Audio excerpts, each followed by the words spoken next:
Hello बच्चों, welcome to our YouTube channel. तो बच्चों, हमने थर्ड चैप्टर शुरू कर रखा है, ह्यूमन रिप्रोडक्शन। ह्यूमन रिप्रोडक्शन में हम मेल का पार्ट कंप्लीट कर चुके हैं। फीमेल वाला पार्ट जो है वो भी हमने कुछ कर लिया है, स्ट्रक्चर बनाया था हमने, और प्राइमरी सेक्स ऑर्गन, सेकेंडरी कौन कौन से, इन सब के बारे में हमने पढ़ लिया है। आज जो टॉपिक हमने करना है वो है internal structure of ovary. Ovary का इंटरनल स्ट्रक्चर कैसा होता है, क्या क्या प्रेजेंट होता है, जो एग है वो किस तरह से बनता है और कब रिलीज होता है, तो ये सारा करना है बच्चों। जहाँ तक मेरे को उम्मीद है आपसे, मेरे ख्याल से आपने सबने इससे पहले वाला लेक्चर पढ़ लिया होगा। अगर आपने इससे पहले वाला लेक्चर पढ़ा है तो ही आपको आगे समझ में आएगा।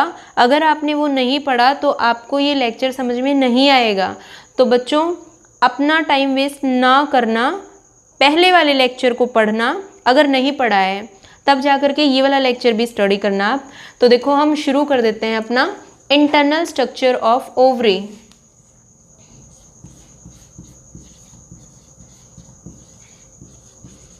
इंटरनल स्ट्रक्चर ऑफ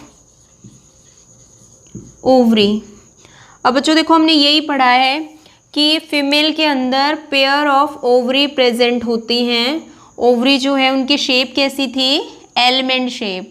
ठीक है, कैसी शेप पढ़ी है हमने, एलमेंट शेप पढ़ी है। 8 सेंटीमीटर की लेंथ होती है, लगभग 5 सेंटीमीटर के करीब वाइड होती हैं। प्राइमरी सेक्स ऑर्गन कहते हैं इनको। क्यों?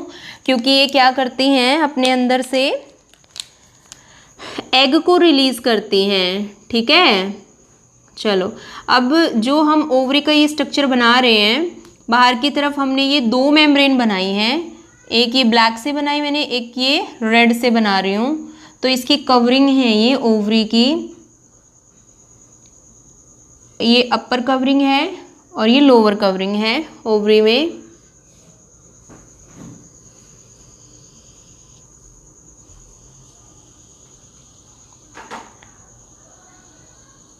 ये हो गई अपर कवरिंग।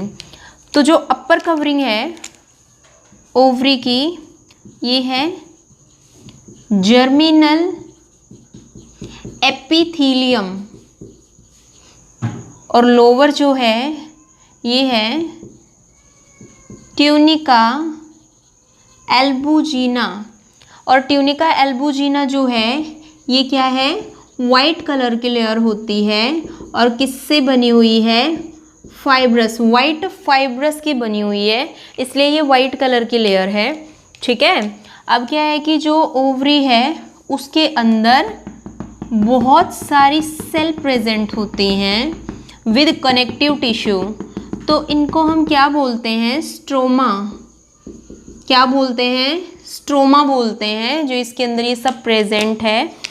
बाहर की बाउंड्री की तरफ देखो, ये वाला हिस्सा जो है ब्लू से बना रही हूँ, जो बाहर की तरफ जो कनेक्टिव टिश्यू प्रेजेंट है, दोनों तरफ बाहर की तरफ जो कनेक्टिव टिश्यू प्रेजेंट है उसको हमने बोल दिया कॉर्टेक्स। क्या बोला हमने, कॉर्टेक्स। और कॉर्टेक्स के पास कौन से टाइप का कनेक्टिव टिश्यू है, रेटिक्युलर कनेक्टिव टिश्यू। ठीक है, बीच वाला जो पार्ट है, यहाँ पे स्ट्रोमा को 2 पार्ट में डिवाइड किया है। अपर हो गया कॉर्टेक्स और जो इनर पार्ट है वो हो गया मेड्यूला। मेड्यूला में कौन से टाइप का कनेक्टिव टिश्यू है, एरियोलर कनेक्टिव टिश्यू। कौन सा है, एरियोलर कनेक्टिव टिश्यू प्रेजेंट है। जो ये मेम्ब्रेन बनी हुई है ओवरी के अंदर, इस पे क्या है, बहुत सारे एग इस तरह से प्रेजेंट होते हैं। ठीक है, और इस तरह से कई जगह चेन भी बनी होती है एग की। तो इसको तो हम बोल देंगे क्या, एग नेस्ट। और ये क्या है, chain of egg, chain of egg. अब क्या है कि बहुत सारे एग बनते हैं फीमेल के अंदर, बट उन सब में से हर एक मंथ पर एक ही एग अपनी ग्रोथ करता है, और वो ही आगे चल कर के क्या है, मैच्योर ग्रेफियन फॉलिकल्स के अंदर चेंज होता है। तो ये जो बहुत सारे हैं उनमें से क्या होगा, कोई एक ही क्या है अपना डेवलपमेंट करेगा। ये यहाँ पे मैंने दिखा दिया, ये एक क्या कर रहा है, इसमें से डेवलपमेंट कर रहा है। जो ये एक यहाँ पे डेवलपमेंट कर रहा है इसको हम क्या बोलते हैं, प्राइमोर्डियल फॉलिकल। क्या बोलते हैं, प्राइमोर्डियल फॉलिकल। ये क्या है, डेवलपिंग फॉलिकल। ये डेवलपमेंट कर रही है ना, जिसको आगे चल के मैच्योर ग्राफियन फॉलिकल में चेंज होना है, ठीक है। उसी से क्या होगा, फिर सेकेंडरी oocyte भी रिलीज होगा। तो हर एक मंथ पे एक ही जो ये है ग्राफियन फॉलिकल में जो चेंज होगी, एक ही एग बनता है हर मंथ पे, ठीक है। तो उसी का क्या होता है, डेवलपमेंट होता है, जिसको हम बोल देते हैं क्या, प्राइमोर्डियल फॉलिकल। अब देखो ये वाली जितनी भी ये जो सेल थी पहले वाली oocyte जितनी भी थी, वो सारी कैसी होती हैं, फ्लैट होती हैं। कैसी होती हैं, फ्लैट होती हैं। और जब ये प्राइमोर्डियल बननी स्टार्ट हो जाती है तो उनकी शेप जो है वो फ्लैट से चेंज हो करके कॉलमनर शेप की बन जाती है। सेल की शेप कैसी हो जाती है, कॉलमनर शेप की हो जाती है। ओवरीज जो हैं उसमें इस तरह से ब्लड वेसल्स भी प्रेजेंट हैं, यहाँ पे ब्लड वेसल्स। और ये जो कनेक्शन जो है, कनेक्ट है ना यहाँ से, इसको मैंने बताया था पहले भी, क्या बोलते हैं इस कनेक्शन को, मीजोवेरियम। एबिडोमिनल वॉल के साथ जुड़ी हुई है मीजोवेरियम। अब देखो बच्चों, यहाँ पे क्या हुआ कि एक जो ये प्राइमोर्डियल था, ये प्राइमोर्डियल जिसकी ग्रोथ हुई, इसकी और फर्दर ग्रोथ होती जा रही है, और ग्रोथ हो गई इसकी और भी ज़्यादा, इसकी यहाँ पे ग्रोथ हो गई।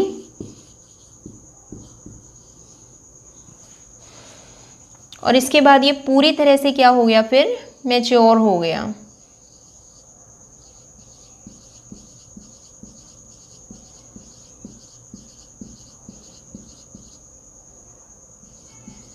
ये पूरी तरह से क्या हो गई, मैच्योर हो गया।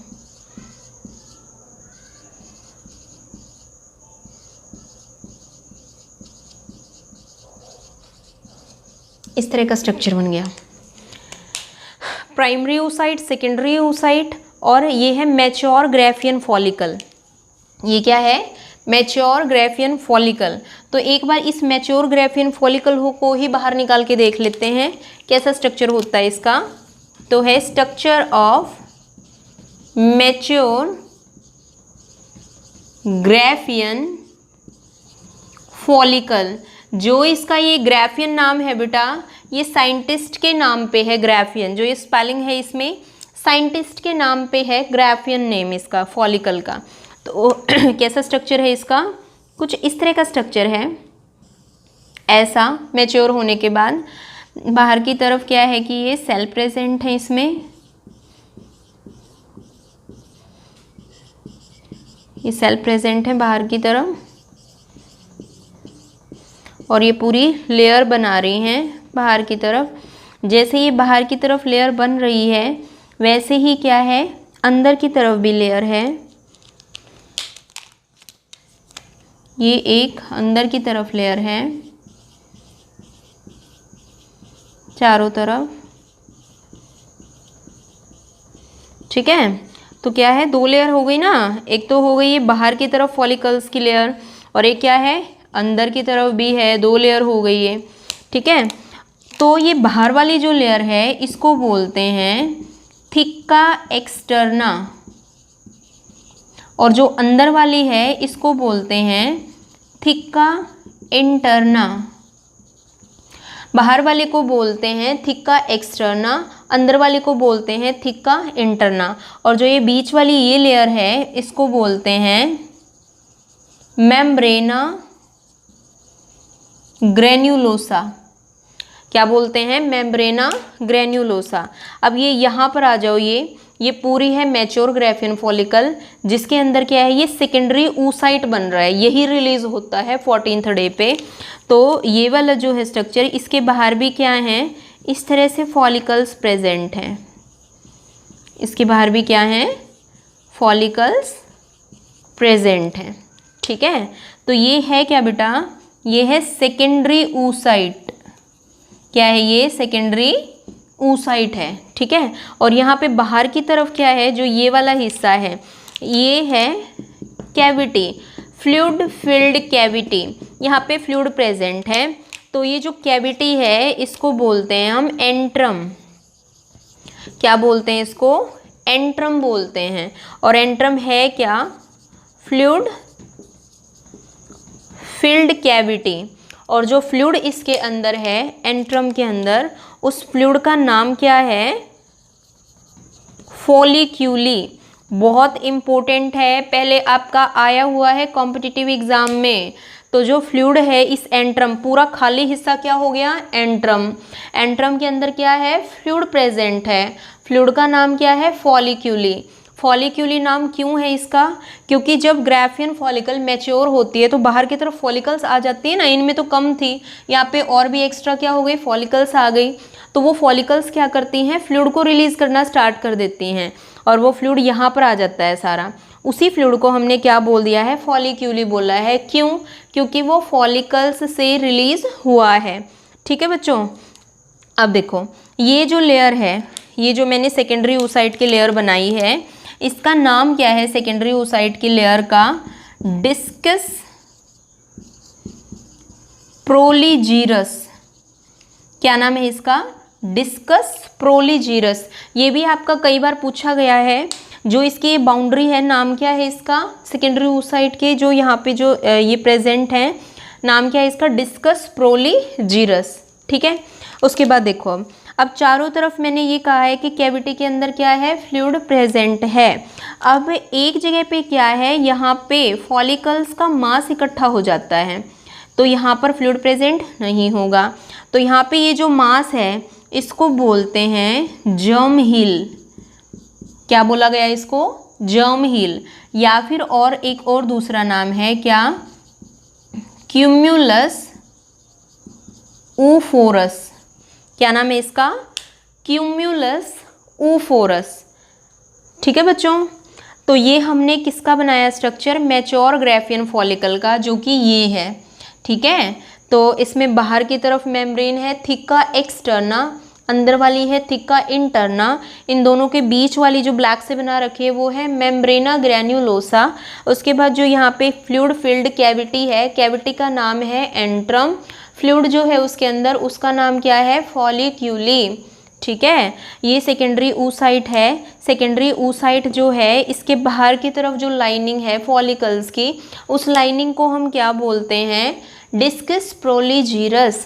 और एक जगह पे क्या है? एक सेल्यूलर मास भी प्रेजेंट है कैविटी के अंदर, उस मास को हम क्या बोलते हैं? क्यूमुलस oophorus, या फिर बोल सकते हैं जर्म हिल, ठीक है।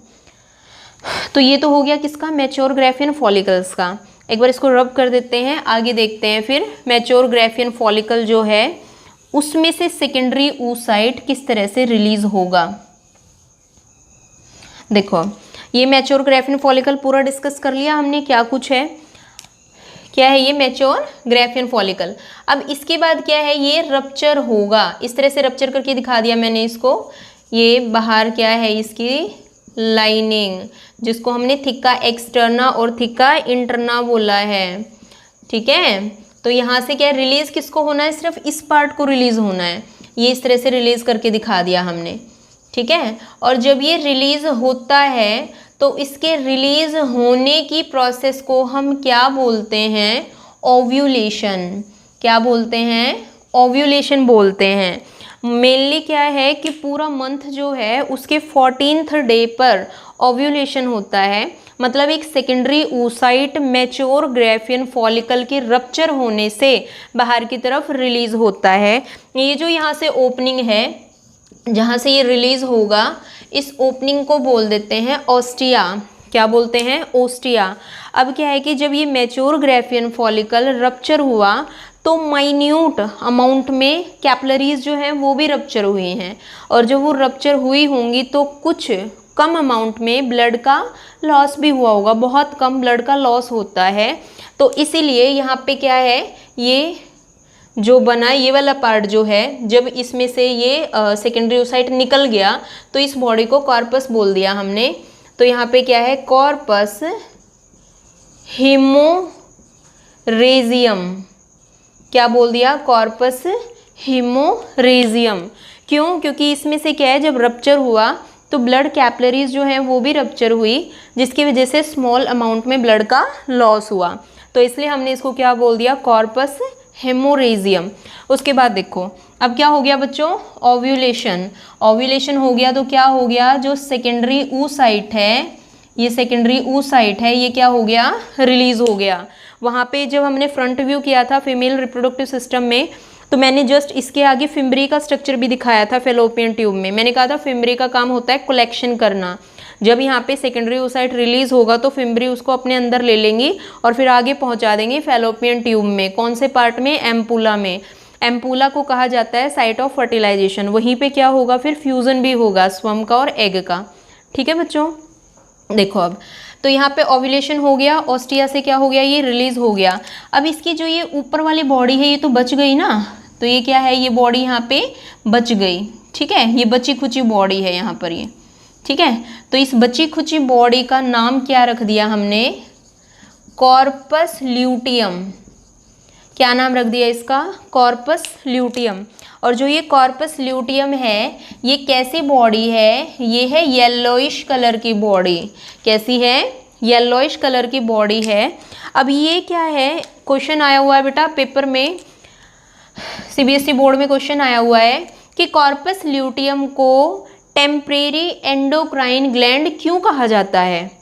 दोबारा सुनो, कॉर्पस ल्यूटियम को टेम्परेरी एंडोक्राइन ग्लैंड क्यों कहा जाता है। तो भाई एंडोक्राइन ग्लैंड तो वो होती है ना जो हार्मोन्स को रिलीज करें, और टेम्परेरी का मतलब कुछ टाइम के लिए रिलीज करें। तो जो कॉर्पस ल्यूटियम है ये अपने अंदर से हार्मोन को रिलीज करता है। तो कौन कौन से हार्मोन को रिलीज करता है, एक तो कर देता है ये किसको, प्रोजेस्टेरोन हार्मोन को। एक किसको करता है, इनहिबिन हार्मोन को।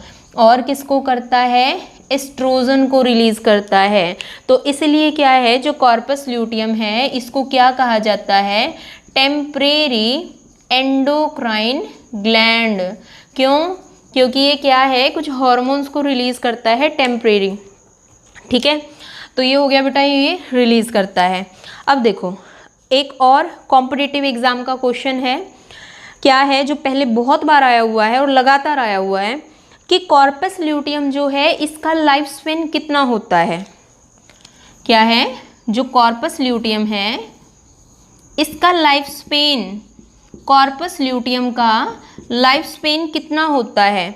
तो बच्चों इसका लाइफ स्पेन डिपेंड करता है कि जो सेकेंडरी oocyte रिलीज हुआ था उसका फ्यूज़न हुआ या फिर नहीं हुआ।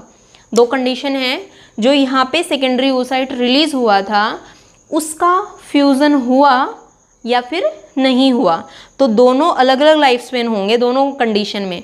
पहले यहाँ पे मैंने बात करी कि उसका अगर फ्यूज़न नहीं हुआ, मतलब जो सेकेंडरी oocyte था वो तो रिलीज़ हो गया बट स्पर्म नहीं मिला, उसको स्पर्म नहीं मिला तो फ्यूज़न भी नहीं हुआ।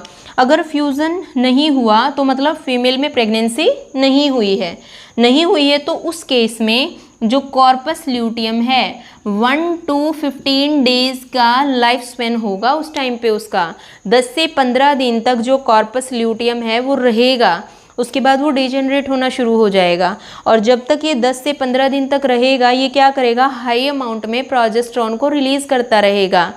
ठीक है बच्चों, क्या करेगा, प्रोजेस्टेरोन को रिलीज़ करता रहेगा। और जो प्रोजेस्टेरोन हार्मोन है वो उसका फंक्शन क्या होता है, जो एंडोमेट्रियम लेयर है, एंडोमेट्रियम यूट्रस की थर्ड लेयर है, एंडोमेट्रियम लेयर जो है उसको मेंटेन करने का काम होता है प्रोजेस्टेरोन का। 14th डे पे क्या हुआ है बच्चों, सेकेंडरी oocyte रिलीज हुआ है ओव्यूलेशन से।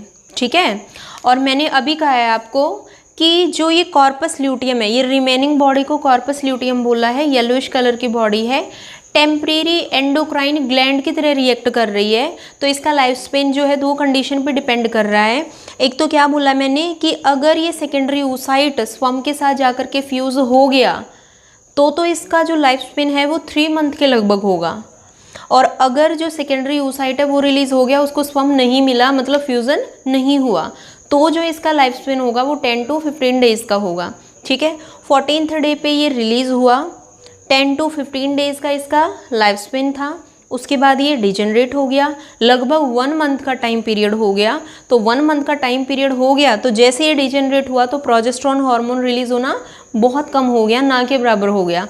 तो एंडोमेट्रियम को किसकी ज़रूरत थी? प्रोजेस्टेरॉन की। अब उसको वो नहीं मिल रहा तो इसलिए क्या होगा, जो एंडोमेट्रियम है वो रप्चर होनी शुरू हो जाएगी, जिसको हम बोलते हैं मेंसेस या फिर ब्लीडिंग फेज जिसको बोलते हैं। तो हर एक मंथ पे इसी तरह से होता है।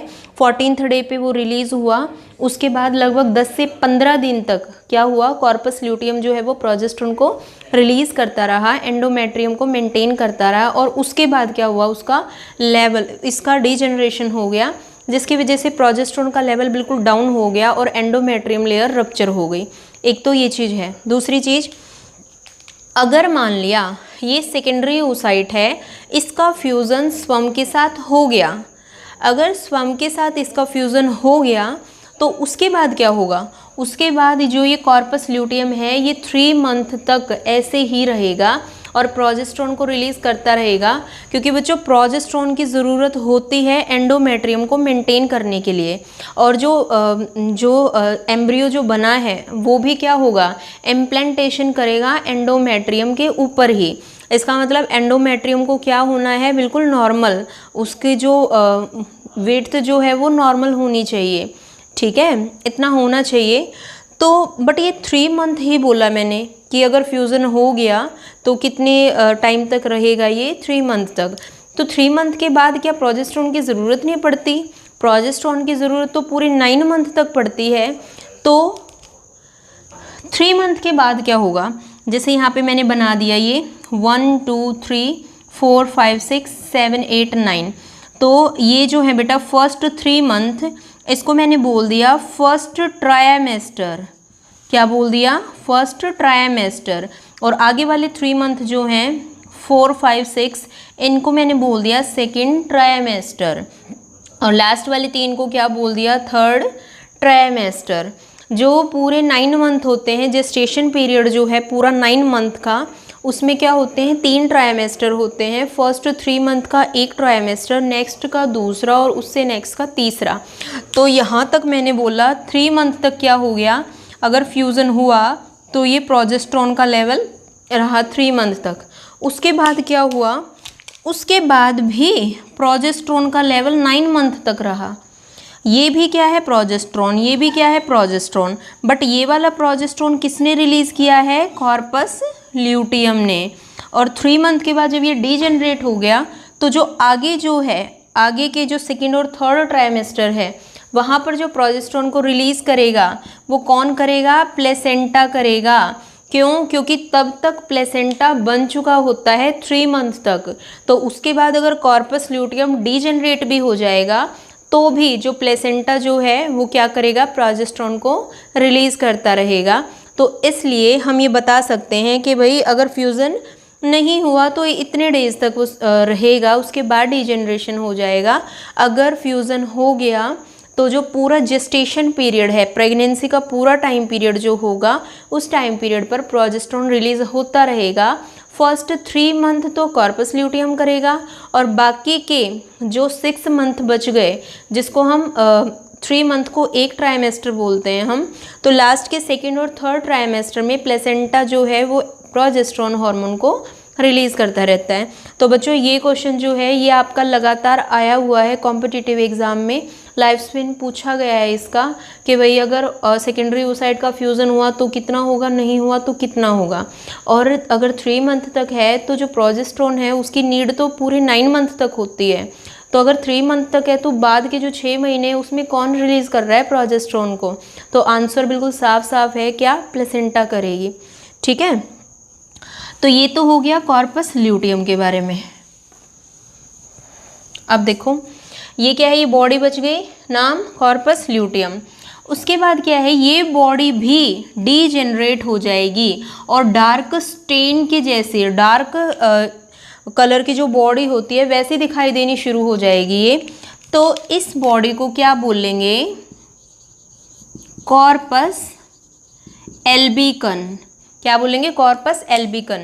जब कॉर्पस ल्यूटियम डीजेनरेट हो जाएगा तो डीजेनरेटिंग फॉर्म को क्या बोल देंगे? कॉर्पस एल्बिकन बोल देंगे। यहाँ पर प्रोजेस्टेरोन हार्मोन रिलीज होना बंद हो जाएगा, ठीक है, और यहाँ पर बंद हो जाएगा तो जो मेंसेस का टाइम पीरियड है वो आ जाएगा, ब्लीडिंग फेज आ जाएगा, ठीक है बच्चों। अब देखो एक और कॉम्पिटिटिव एग्जाम में क्वेश्चन जो आया हुआ है यहाँ से वो ये है, मैंने पहले ये बताया फिर ये, तो ये मैंने क्या है 3 स्टेज बताई। तो आपसे ये पूछा जा चुका है पहले कि जो कॉर्पस जब ओव्यूलेशन होता है उसके बाद की जो स्टेजेस हैं उनको कैसे अरेंज करेंगे। तो ओव्यूलेशन जब हुआ तो सबसे पहले ये क्या बना? कॉर्पस हेमोरेजियम, ठीक है, उसके बाद है कॉर्पस ल्यूटियम और उसके बाद है कॉर्पस एल्बिकन। 3 स्टेज बन गई हैं। स्टेजेस आपको सीक्वेंस से ही याद करनी है, कई बार इनका अरेंजमेंट भी आगे पीछे करके पूछा जाता है, तो बिल्कुल साफ साफ याद रखना है आपको कि पहले तो क्या है, ब्लड वेसल्स रप्चर हुई थी तो क्या है? हेमोरेजियम। बची खुची बॉडी क्या है? Corpus luteum. डिजेनरेशन हो गया, क्या है उसका नाम? एल्बिकन, ठीक है। अब जो ओवरी जो है उसके अंदर कुछ इस टाइप के स्ट्रक्चर भी दिखाई देते हैं।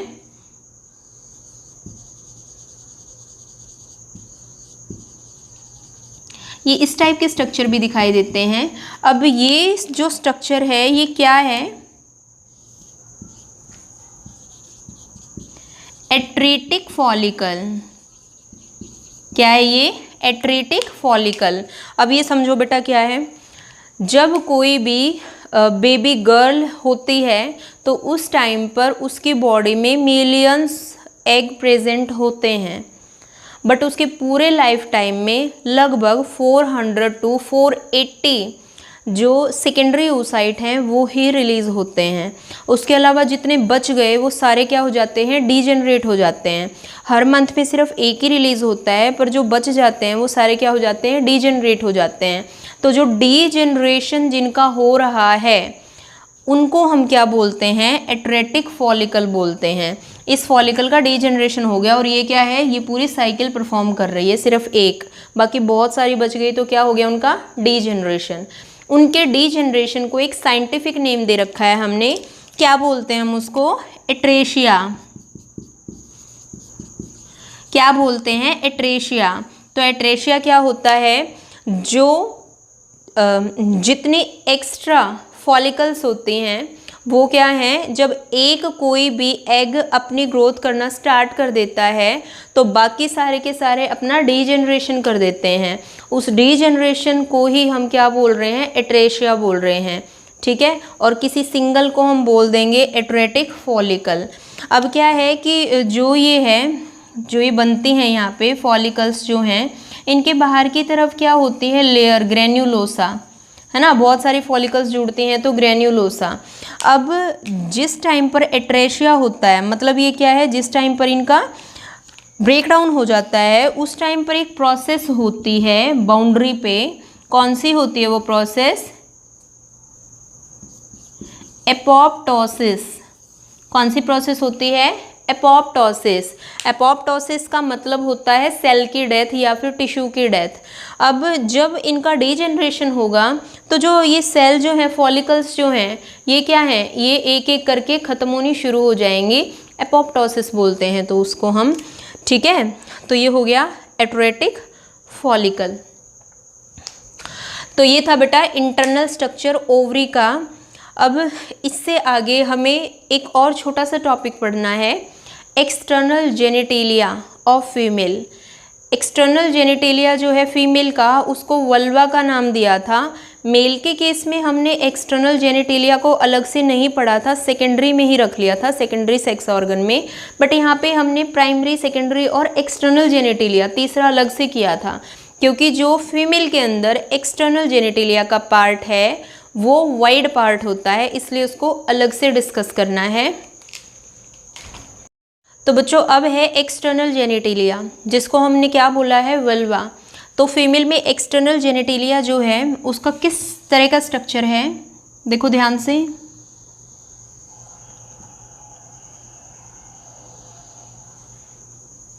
इसको बोलते हैं वेस्टिब्यूल। और फीमेल में 2 ओपनिंग होती हैं।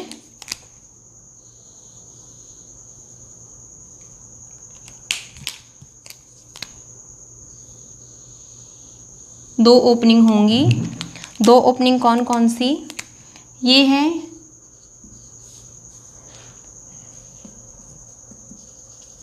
यूरिथ्रल ओपनिंग, या फिर बोल सकते हैं यूरिथ्रल ऑरिफिस, और ये है वेजाइनल ओपनिंग या फिर वेजाइनल ऑरिफिस। ये है यूरिथ्रल ओपनिंग, ठीक है, यूरिन ट्रांसफ़र होगा, और ये है वेजाइनल ओपनिंग जो मेंस्ट्रुअल साइकिल जो है और जो पार्चुरेशन की प्रोसेस जब होएगी तो बर्थ कैनाल जो है वो यहीं पर आकर के क्या है स्टॉप होएगी, वेजाइना का पार्ट। इसके अंदर क्या है ये लेयर, इसको हमने क्या बोला था, हाइमीन लेयर बोला था। ड्यूरिंग फर्स्ट इंटरकोर्स जो ये लेयर है ये रप्चर हो जाती है, सो इसको बोला जाता है कि वर्जिनिटी का साइन शो करती है। उसके बाद क्या है बेटा, इसके बाहर भी एक और फोल्डेड लेयर प्रेजेंट है। इस लेयर को बोल देते हैं लेबिया माइनोरा। क्या बोलते हैं? Labia minora. अब जो ये लेबिया माइनोरा है, वेस्टिब्यूल और इसके बीच में कुछ इस तरह का कनेक्शन होता है। इसको हम क्या बोलते हैं? क्लिटोरिस। क्या बोलते हैं? क्लिटोरिस बोलते हैं। और जो ये वाला रीजन है क्लिटोरिस के ऊपर वाला, इस रीजन को हम बोलते हैं प्रीप्यूज रीजन। क्या बोलते हैं? प्रीप्यूज रीजन। उसके बाद क्या है, एक बाहर की तरफ और फोल्डेड लेयर प्रेजेंट है, एक और, इसको हम बोल देते हैं लेबिया मेजोरा। क्या बोलते हैं? Labia majora. और जो ये लेबिया मेजोरा है, इसका जो ये वाला जो रीजन है, अपर रीजन जो है, इसको बोलते हैं मोन्स प्यूबिक रीजन। क्या बोलते हैं? मोन्स प्यूबिक रीजन। और जो हेयर प्रेजेंट होंगे इसके ऊपर, उन हेयर्स को क्या बोल देंगे? Pubic hair. ठीक है, क्या बोल देंगे? Pubic hairs. ठीक है। अब ये जो वेजाइनल ओपनिंग है, वेजाइनल ओपनिंग के दोनों तरफ पेयर फॉर्म में इधर और इधर दोनों तरफ क्या है? ग्लैंड प्रेजेंट है। उस ग्लैंड का नाम है बार्थोलिन ग्लैंड। क्या नाम है? Bartholin gland. और इसका एक दूसरा नाम भी है bulbovestibular gland. Bulbovestibular gland. ठीक है, तो ये है बच्चों एक्सटर्नल जेनेटिलिया का स्ट्रक्चर। अपर फोल्डेड लेयर जो है ये है लेबिया मेजोरा, इनर है लेबिया माइनोरा। उसके अंदर जो ये स्ट्रक्चर है ये कौन सा है? ये है वेस्टिब्यूल का। वेस्टिब्यूल के अंदर 2 ओपनिंग है। अपर जो है वो यूरिथ्रल ओपनिंग है और नीचे वाली जो है वो कौन सी है? Vaginal opening. 2 पेयर में ग्लैंड प्रेजेंट हैं जिसको बार्थोलिन ग्लैंड बोलते हैं हम। इनके बीच के कनेक्शन को क्लिटोरिस बोला जाता है। सबसे अपर जो है वो है मॉन्स प्यूबिक रीजन और उस पर प्यूबिक हेयर प्रेजेंट हैं। अब बेटा ये पूछा जाता है कि कौन कौन से होमोलोगस ऑर्गन हैं फीमेल के जो मेल के साथ रिजेंबल करते हैं। तो यहाँ हम फीमेल और मेल इन दोनों में बता देते हैं जो होमोलोगस हैं। तो फर्स्ट जो है होमोलोगस वो क्या है? फीमेल के अंदर जो क्लिटोरिस है वो मेल में किसका होमोलोगस है? पेनिस का। किसका है? पेनिस का। क्यों? क्योंकि क्लिटोरिस में भी पेनिस की तरह ही इरेक्टाइल टिश्यू प्रेजेंट है। कौन सा? कॉर्पस क्वर्नोसा। ये इरेक्टाइल टिश्यू है जो पेनिस में भी प्रेजेंट था, तो ये क्लिटोरिस में भी होता है, इसलिए इसका होमोलोगस है। सेकंड होमोलोगस क्या है? सेकंड होमोलोगस है बार्थोलिन ग्लैंड। क्या है? Bartholin gland. अब ये मेल में किसके होमोलोगस है? ये मेल के अंदर होमोलोगस है बुल्बो यूरिथ्रल ग्लैंड के, जिसका दूसरा नाम क्या था? कोपर ग्लैंड भी था। ठीक है, कोपर ग्लैंड के। ऐसा क्यों? क्योंकि ये दोनों क्या करते हैं, ये भी मेल के अंदर म्यूकस को रिलीज़ करती है और ये फीमेल के अंदर म्यूकस को रिलीज़ करती है। ठीक है, थर्ड जो है होमोलोगस वो कौन सा है फीमेल में, लेबिया मेजोरा। और लेबिया मेजोरा जो है वो किसका होमोलोगस है, स्क्रोटम का। किसका है, स्क्रोटम का। स्क्रोटम के अंदर टेस्टीज प्रेजेंट होती हैं, वैसे ही जो लेबिया मेजोरा जो है उसी के अंदर ये प्रेजेंट है सारा पार्ट। ठीक है, तो ये स्क्रोटम की तरह क्या है, रिएक्ट करता है फीमेल के अंदर। तो ये है बच्चों एक्सटर्नल जेनिटेलिया। आज का जो हमारा टॉपिक हमने किया है उसको अच्छे से एक बार पढ़ लेना। अगर कोई भी डाउट आते हैं तो कमेंट में आप डाल सकते हो। तो नेक्स्ट जो है वो हम अपनी अगली वीडियो में करेंगे। तो तब तक बेटा इसको अच्छे से पढ़ो और जितने भी डाउट आए उन डाउट्स को लिख के रखो, या फिर आप फ़ोन करके मेरे से पूछ लो, या फिर कमेंट में डाल दो। ठीक है बेटा।